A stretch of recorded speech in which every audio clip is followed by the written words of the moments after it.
People of North Dakota, please allow me to reintroduce myself.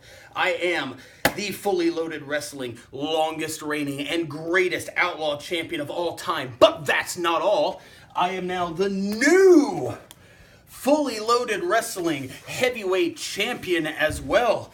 And I know that recently there was a big headline about I had signed on to do every date for 2017 for Fully Loaded Wrestling. And that's true, I have.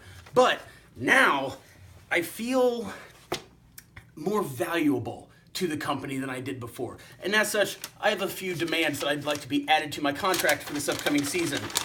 Number one, I am to receive a 50% pay increase, what with having yet another championship, because I'm now worth more money here, and I'm now worth more money elsewhere.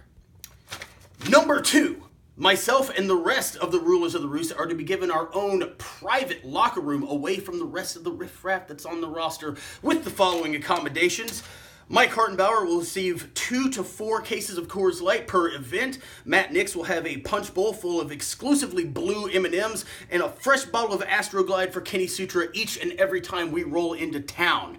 Now, having said that, I have just a few more demands, and I'll get to those at a later date. But the main one is that everyone else's pay is to be docked so that Fully Loaded can begin production on Christian Rose, the movie.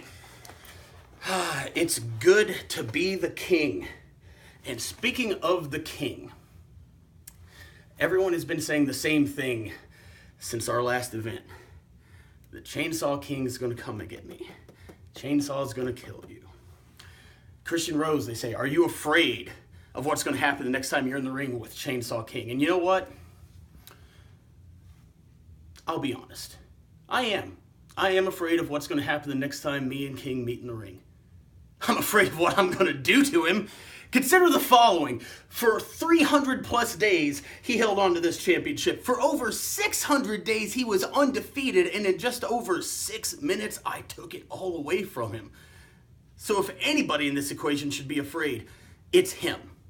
And the last thing I'd like to address is the, shall we say, the tension between myself and the Fully Loaded Wrestling fans. Because right now, it's at a fever pitch.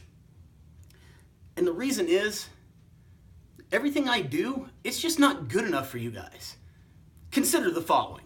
Everything I've said I was going to do in Fully Loaded, I have done. Everything that everyone said I would never do, I have done. I have succeeded. I have thrived where so many others have failed or even grown stagnant. And still it's not enough. I win this championship back in December of 2015, and people said, yeah, that's great, but you're not the king. I held on to this championship through challenger after challenger for over a year, and people say, yeah, that's impressive, but you're not the king. I win the pick your spot title shot briefcase, and people say, yeah, that's cool, but you're not the king. What about now? Huh? From now on, he will only be known as Chainsaw because he is not the king. I am. And I'm not just the king of Fully Loaded Wrestling. I'm not just the new king of Fully Loaded Wrestling. I am Fully Loaded Wrestling.